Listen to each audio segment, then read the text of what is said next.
Alright, Shadow of the Tomb Raider for short, developed by Eidos Montreal and Crystal Dynamics, released in 2018. Having played the previous game in this reboot series, I expected to enjoy this one, and after now completing it, I can say that overall, I really did like it. The quality of the storyline exceeded my expectations, and the trophy list was improved upon in some areas, yet went backwards in a few others. Tomb Raider is a single-player game, but you will need an internet connection for certain trophies. Moving on, is this game right for you or your family to play? The ESRB rating for Tomb Raider is 17 and older because of blood and gore, intense violence, and strong language. I actually believe the game should be restricted to 24 and older. To be honest, this was the hardest game for me to rate to date. On one hand, I can see it perfectly fine for teens 13 and older. On the other, parts of it are clearly meant for mature audiences 24 and older. And in between that, obviously, is young adult 18 and older. It's hard to go into my reasoning without spoiling the story, but in short, with limited spoilers, Tomb Raider does such an exceptional job of blurring the lines of who's good and bad.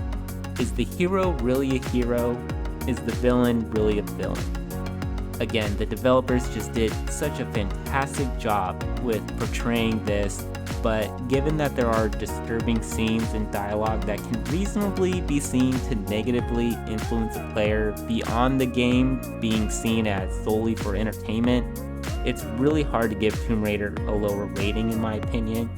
The standard for me here is the No Russian mission in Call of Duty Modern Warfare 2. There, a player participates in a mass shooting and generally cannot be killed during it. You can't avoid it, you must do the mass shooting. Though Tomb Raider does not reach that level of violence, some scenes come close, or at least could reasonably encourage it, and when you consider the mindset and depth of the characters in the game committing those violent acts, it's really hard to say who's doing the right thing. And so because of that, I have to give the rating that I do. And look, I completely understand why those scenes are in the game. I'm glad they are. They make Tomb Raider more incredible, and I wouldn't take them out. But in this day and age, without enough safeguards to protect people from major acts of gun violence specifically, I just can't in good conscience say the game is suitable for anyone younger, since it may negatively be interpreted by a player and promote disturbing and violent behavior. Next up, just how long is this game going to take to complete? To beat Tomb Raider on the easiest difficulty, it'll likely take at least 2.5 hours, depending on your skill set and familiarity with the series and the game mechanics. But to earn 100%, it can reasonably take 30 to 60 hours. And that will, again, vary depending on your skill set and familiarity with the series and the game mechanics. There aren't any cheats available, and although there are glitches, it appears most have been patched. And you gotta keep in mind that game difficulty does affect the completion time, and you must beat the game on the hardest difficulty available to earn 100%. And we'll get into that a little bit soon. Alright, time to get into the fun stuff.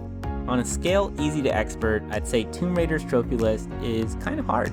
The mental fitness focus is really actually a mixed mental workout that helps build mental reflex, mental endurance, problem solving, confidence, memory function, critical thinking, in my opinion.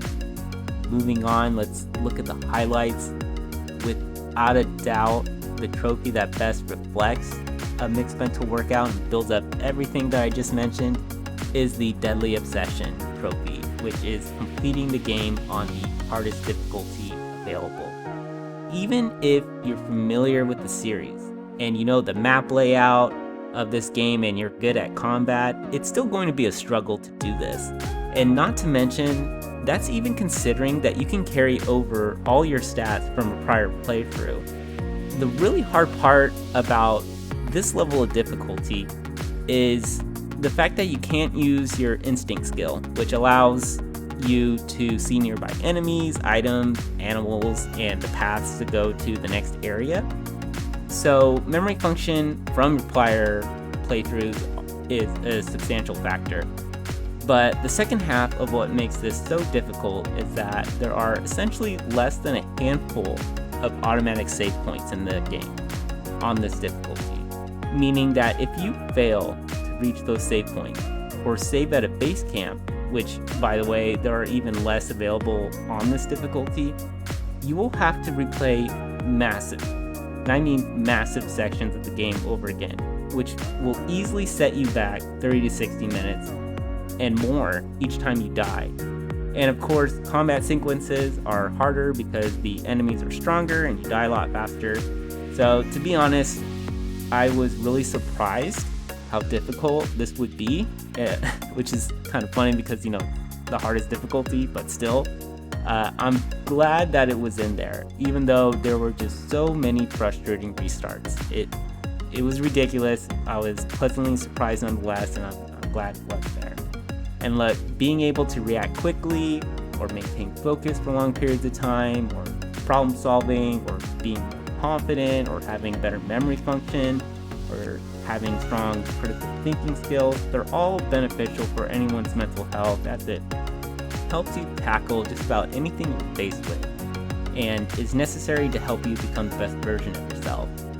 Since I'd say this game is best for mature audiences, having strong mental skills will make work in stressful situations a lot easier to handle and set you up to achieve your goals in a more realistic and efficient time. And finally, let's talk about improvements. When I think about trophies that would have reflected Tomb Raider and be helpful for mental fitness, would have been requiring gold medals for the DLC score and time trials. Also, having speedrun trophies for each difficulty, or a combo of them, maybe not all difficulties, but maybe a few of them, would have been great. I felt these were missed opportunities and really could have kicked up the difficulty level and also the benefits for mental fitness purposes. I really hope that is implemented in future installments. And then when I think about trophies that could have reflected Tomb Raider and been helpful for mental fitness, I do and did consider deathless runs, but for some of the game mechanics, they tend to be kind of quirky, and it just happens sporadically anywhere. And what I'm specifically referring to is that there's massive parts of the game where you generally have to jump or swing across. So, for example, if you're jumping from one ledge to another and you have to press a button to grab onto the next one so you don't fall, sometimes you just fall, regardless whether you pressed it at the right time and you're in the right area. Other times when you should have fell, you didn't. So it doesn't happen often, but it does happen, and that can't really be something that should be happening when you are faced with a deathless run trophy. So I don't see the reason to add it here, but definitely something to be considered by the developers future installments if those mechanics can be fixed and more limited where the wonkiness doesn't occur. And that's a wrap.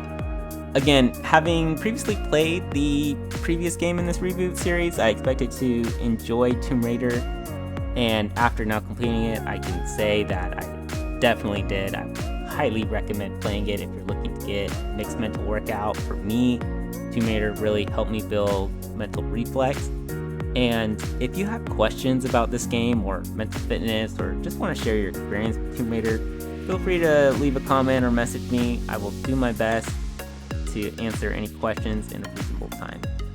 Alright everyone, that's another review in the bag. If you want to watch me play live, follow me on Twitch. If you'd like to hear more about mental fitness, my game previews, and initial impressions, then go on over and follow my Instagram.